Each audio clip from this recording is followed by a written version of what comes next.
Hi all, my name's Joe, and I like to talk about global events, which major news outlets often skip over. I do this using a simple 5WH format, quickly addressing in no particular order the who, what, where, when, why, and how of any given event. It is my hope that this is enough to whet your appetite and leave you better equipped to chat around the water cooler.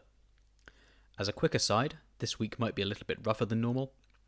I'm on holiday out in Sorrento recording this in a hotel room, and frankly there are better things to be getting on with. So today I'll be talking about allegations that Venezuelan troops have been supporting armed insurgencies conducting atrocities against civilians in the border regions of Colombia. The situation has recently been highlighted by Human Rights Watch and clearly exposes the issues related to the exercise of government power over remote populations in inhospitable terrain in a region with a long history of insurgency, banditry and criminality. So I think it's probably best that we jump in with the where. We are talking about Arauca department in Colombia and Apure state in Venezuela. Venezuela and Colombia are the northernmost countries on the main South American landmass. Colombia is connected directly to Panama to the northwest, which links it to the isthmus connecting North and South America, and Venezuela is to the east. Brazil, Peru and Ecuador form the southern flank of Colombia, and Venezuela itself also has a southern border with Brazil and then an eastern border with Guyana. The Arauca department is in the east of Colombia. It's sparsely populated, in common with a lot of the rest of the east of the country, and the terrain transitions from dense woodland or jungle in the north and west to mountainous highlands in the east and south. The population is, relatively, more densely focused in the forested lowlands, thinning significantly as altitude increases. Apure state, Venezuela, is shaped a bit like a frying pan.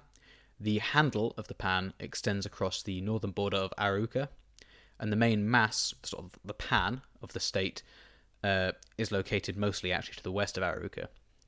The handle is a continuation of forest and jungle, and the body of the pan is more mountainous in line with the south and east of Arauca province. So, getting on to the what do we actually care about here? Well, in the first quarter of the year, there has been a significant upswing in violence between two main insurgent groups in the area, the JEC and the ELN.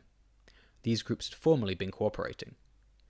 At the moment, the ELN appears to be conducting an offensive against the JEC, and the local population has reported numerous instances of ELN members arriving in settlements alongside troops of the Venezuelan military and seeking named individuals.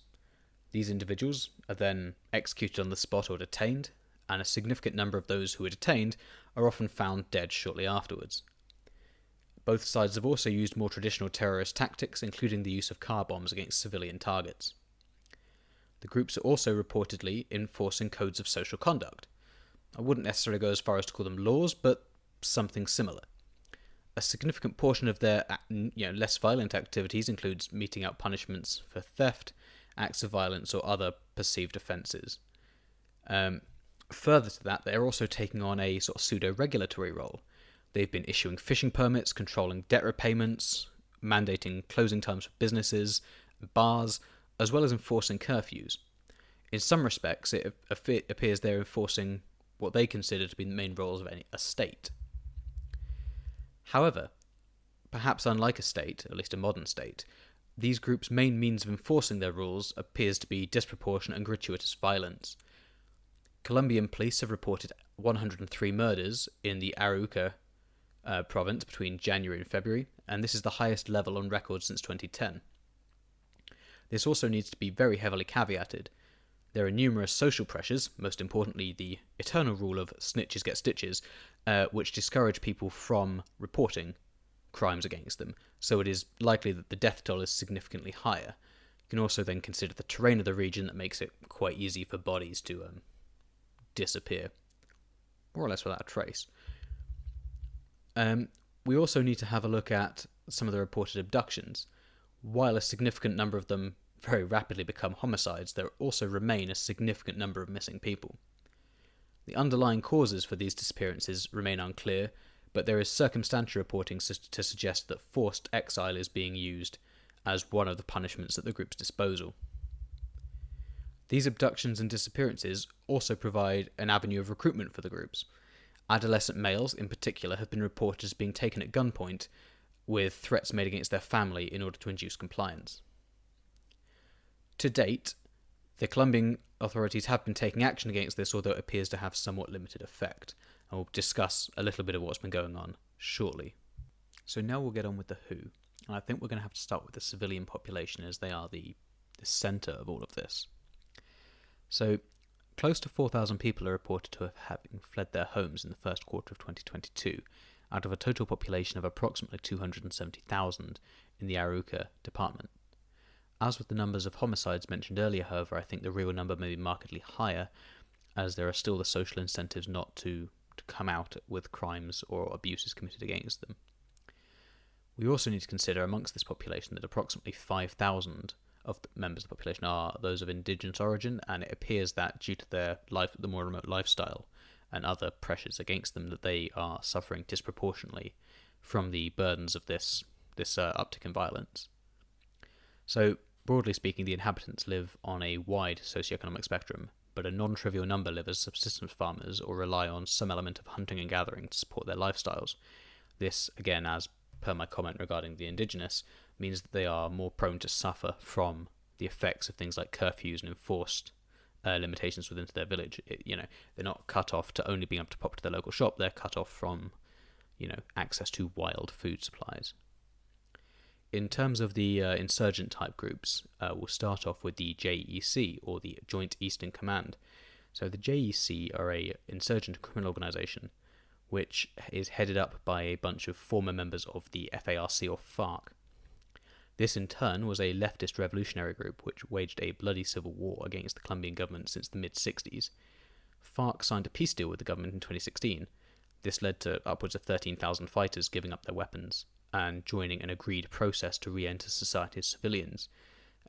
As with any large group of in excess of 13,000 people, not everyone was entirely agreeable to this, and a number of these dissatisfied individuals formed the nexus for the JEC. We also have the ELN. Being a Spanish acronym, it's actually the National Liberation Army, and they're another notionally leftist revolutionary group.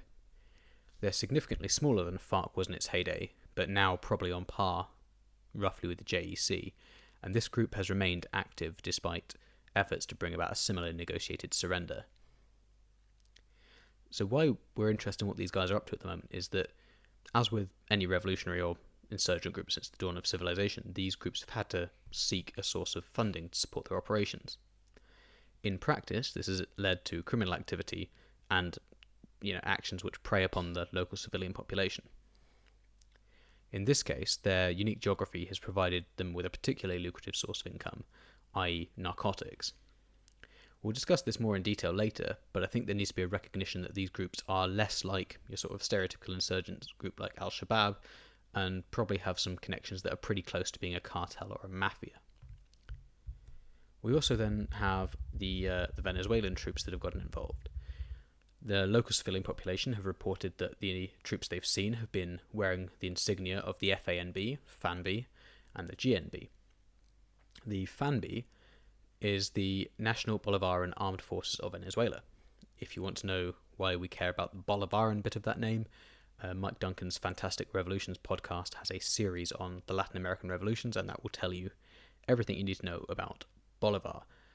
He's a key historical figure in Venezuela, and the Venezuelan regime leans heavily onto this historical legacy as part of its effort to legitimize itself. I've always been somewhat skeptical of people who, put historical legacy items into the name or the words democratic or glorious or whatever, as it's generally a signpost that the organization itself is the exact opposite of what it pretends to be, and I'm not entirely sure that Simón Bolívar would have been particularly keen on the Venezuelan regime, but that's not what we're here to talk about. FANB are Venezuela's conventional regular armed forces, and it notionally fulfills all the roles you'd expect it to. National defense, support to the civil power in times of crisis, internal security to some extent, and counter-narcotics operations. We then have the GNB. This is the Bolivarian National Guard, because everything in Venezuela is the Bolivarian something, and it's technically the part of FANB which has a more internal focus. They fill the niche of a militarized police, in some sense similar to the Italian Carabinieri, and they are equipped to act as light infantry in support of the regular army in times of war. So this should tell you that they aren't just hanging about with a little revolver on their hip. These guys have some, reasonably serious kit if they want to use it. If you were to want to tell the difference between these groups, and you can't get close enough to see their badges, you can do this by their berets. The army regularly wears black or dark green, and the National Guard wear maroon, not to be confused with airborne if you've got your European hat on. In both cases, the Army and National Guard are credibly reported as being fully integrated into the local narcotics trade. Members, from the lowest ranks, the guys manning the checkpoints, to the highest ranks of the general staff, actively use their de facto control of borders and the Venezuelan road network to profit from narcotic smuggling. This is entirely in the face of the fact that counter-narcotics tasks are one of the key functions that they serve. On the Colombian side of things, the Colombian army has a significant presence in Arauca department, somewhere in the region of 6,800 troops, 600 of which have only recently been mobilized into the department in order to enable a recent wave of operations. This later batch of troops were inserted via armoured vehicle and helicopter, and based on this somewhat more dynamic method of arrival, rather than simply bolstering local garrisons, I would suggest that they may stem from a more specialised branch of the Colombian military, although I can't really be any more specific than that. There are also a myriad of Colombian civil organisations getting involved. From a government perspective, there are a wide range of varied obligations, from the municipal to the state and national levels, as regards to how they deal with civilians in these times of crisis. Additionally, as a legacy of Colombia's civil wars, there is also a separate victims unit, which is responsible for the provision of food and health supplies to internally displaced persons. However, the framework in which they're operating is being caught somewhat flat-footed by the current situation. We'll be discussing that a bit later. So, moving on to when, this is going to be a very brief section. As you can imagine from the description of the terrain and the situation, things are coming out in drips and drabs, and a clear timeline is not really available. What we can say is that up until late 2020, the ELN and the JEC were, to at least some extent, cooperating with each other. It is then believed, by Colombian authorities at least, that one major ringleader was killed, and this upset a delicate power balance, leading to the beginning of the current conflict. So, the violence began to occur early January 2022, and this then also acted as a precursor for Venezuelan forces beginning a spate of operations against the JEC, initially in Venezuela, and as the ELN has moved in to conduct operations against the JEC in Colombia, Venezuelan forces have come along with them. In response to this uptick in violence, the Colombian army mobilized a significant new portion of troops into Arauca department, and they began offensive operations against the myriad insurgent groups in February. And this more or less leaves us to the as far as I understand, the status quo at the moment, where the Colombian army is involved but doesn't seem to be having any particular notable success. Refugees continue to pour out of Apure and into Arauca, causing the current situation to continue. And in all cases, both the ELN, JEC, and actually the Venezuelan troops all seem to be continuing to conduct atrocities against the civilian population. So now we get on to the why and the how. As I just said, the Colombian government believes the most recent wave of violence was initiated by the killing of a gang ringleader, upsetting in turn a delicate balance between the JEC and the ELN. And while I think it's pretty credible that something like this could have been the spark, the extent to which this fire has spread indicates there were a number of other fuel sources, shall we say. There has been a persistent level of conflict in Venezuela's Apure state, principally between former FARC groups and the Venezuelan government for the last few years. This has led to a constant flow of refugees into Colombia's Arauca. Upwards of 5,000 fled into the department in March 2021 alone, and this means a couple of things. Firstly, the flow of refugees has caused a disturbance in Arauca. The state was already relatively poor and conflict-ridden, and the introduction of a large transient population has only worsened this situation. Second, it created a situation where Venezuelan troops were prepared to and predisposed to counter certain groups, i.e. FARC/Joint Eastern Command. In this context, their incursions into Colombia may be seen, from their perspective at least, as less of a sort of invasion and more of a pursuit or a continuation of their normal pattern of activity. We then have the factor of narcotics. As I outlined earlier, despite their profession to have greater causes, the ELN and the JEC, and indeed the Venezuelan security forces, are all deeply involved in the trade of illegal narcotics and the associated smuggling networks. The Colombian government's assessment, and it certainly seems plausible, is that although the conflict began as the result of a single killing, it has now grown into a wider conflict as each group seeks to strengthen its position against its rivals. What remains unclear at this point is whether these efforts are to boost their respective hands for future negotiations, remembering, of course, that they were at least partly cooperating until the end of 2021, or whether the ELN and its Venezuelan helpers are seeking to more permanently cripple or even wipe out Joint Eastern Command. On a higher level, the Arauca and Apure regions seem to have some significant underlying issues that make them challenging for a government to exert control over. A significant part of this comes down to the physical and human terrain. The combination of dense tree cover and steep ground seriously impedes the development of infrastructure and naturally separates the population into smaller, more isolated settlements. This in turn prevents any community meaningfully benefiting from economies of scale and also makes them more easy to isolate by hostile actors. The terrain then, in turn, provides cover and concealment which enables criminal or insurgent groups to operate with a high level of freedom. These appear to be the underlying features that have enabled protracted conflicts to brew on both sides of this border and, at least partly, set the conditions for the current outbreak. There's then the question of why these groups are conducting actions against the civilian population, or indeed why any groups of this type do. Ultimately, I think that ties back to a comment I made earlier, where I discussed these groups conducting pseudo-state-like activities. Generally, at least in, say, Western Europe, a state is the only legitimate user of violence or force within its jurisdiction. Lacking the administrative framework that a fully developed nation state has, the JEC, ELN, and others are using these tactics in order to create a sort of proto-legitimacy for themselves and enable their rule over the regions. In the short term, it's also worth considering that terrorized populations are generally easy to control, and in the longer term, the more conditioned people are to comply with the demands of these groups, the more likely are they will continue to comply.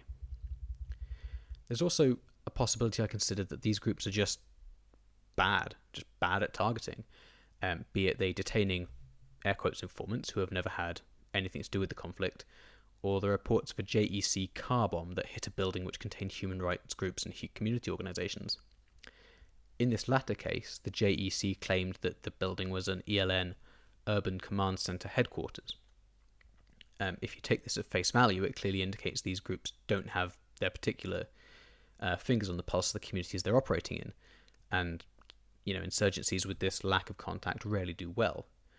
The same can be said when numerous unrelated individuals are disappeared or killed. However, there is an alternative to consider. Aside from the possible benefits to these groups of a terrorized population, and that is that human rights and community outreach efforts often have the effect of improving people's quality of life, providing them with options aside from compliance with these gangs, and this in turn fundamentally undermines the group's efforts to develop their own legitimacy. Taking this view, both JEC and ELN are likely to consider civil society organisations, and civilians more generally, as perfectly viable targets, but they also are probably sharp enough to recognise that simply declaring that civil society and civilians targets is not going to do them much good. They may have made the assessment then that it is better to achieve this effect while pretending to be clumsy rather than openly admitting that they don't want people to get better and actually don't mind just killing them. We've also, and this is my pop psychology hat here, have to consider the effects of a cycle of violence. We've discussed earlier that these groups are forcibly recruiting adolescent males into their organisations with threats against their family and assumedly abusing the individuals themselves once they're recruited. This trauma in turn means that they're likely to resort to using these means against outsiders. In effect, there's no selection criteria to encourage these groups to become less violent. They're indoctrinating kids using violence, to use violence against others, to recruit more people using violence. There's no incentive to break that cycle, which is one of the issues why it seems to keep going round and round. Looking over to the Venezuelans, however, I'm a little less clear on what their motivation could be. The narco-aligned troops appear to be firmly tied to the ELN, possibly because they're pre-existing conflict with the JEC, possibly because of personal tie-ups somewhere up the chain of command. Either way, there's a clear mercenary reason for them to enable the relationship. Narcotic income is of great value to the Venezuelan regime. However, as they are already state agents, it makes much less sense of them to support the repression of civilians on the same basis the gangs may be doing so. To this, I think I don't really have a straight answer for you.